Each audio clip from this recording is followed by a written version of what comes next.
Supreme কোর্টের নির্দেশে চাকরি হারিয়েছে এ রাজ্যে প্রায় 26,000 শিক্ষক শিক্ষিকা। যোগ্য অযোগ্য তালিকা বাছতে রীতিমতো হিমশিম খেতে হচ্ছে রাজ্য সরকারকে। তবে শিক্ষা দপ্তরের তরফ থেকে জানা গিয়েছে দ্রুত অযোগ্যদের তালিকা প্রকাশ করা হবে।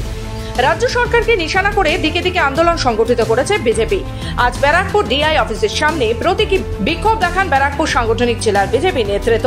ব্যারাকপুর স্টেশন থেকে মিছিল করে ডিআই অফিস অভিযান করেন ব্যারাকপুরের প্রাক্তন সাংসদ অর্জুন সিং, বিজেপির মহিলা মোর্চার সভানেত্রী ফাল্গুনী পাত্র, ভাটপাড়ার বিধায়ক পবন সিং, ব্যারাকপুর সাংগঠনিক জেলা সভাপতি মনোজ ব্যানার্জি, বিজেপি নেতা কুন্দর সিং ও অন্যান্য নেতৃবৃন্দ। বিজেপির এই অভিযান কর্মসূচি ঘিরে অনেক আগে থেকেই ডিআই অফিসের সামনে মোতায়েন করা ছিল বিশাল বাহিনী। অযোগ্য লিস্ট যদি মমতা ব্যানার্জি বের করেন, মমতা ব্যানার্জি আমার আশা আছে উনি চাপে পড়ে হয়তো বের করবেন, বের করলে উনি যাবেন আর না বের করলে উনি যাবেন। উনাকে জেল যেতেই হবে, কেন ক্যাবিনেটের মন্ত্রী জেল যাবে আর উনি যাবেন না, এটা অসম্ভব ব্যাপার। আপনি অপেক্ষা করুন। দেখুন, ওএমআরসি বিক্রি করেছে, চুরি করেছে, এটা তো প্রমাণ হয়ে গেছে। এটা হাইকোর্ট প্রমাণ করেছে, সুপ্রিম কোর্ট প্রমাণ করেছে।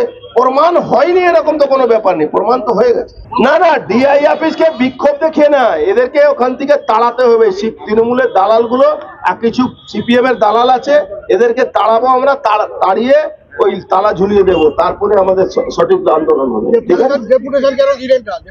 এই চোরদের কাছে কি ডেপুটেশন দেবো? এই চোরদের কাছে ডেপুটেশন দিয়ে কোনো লাভ নেই। এদেরকে তাড়িয়ে যখন ভদ্রলোকরা বসবে তখন ডেপুটেশন।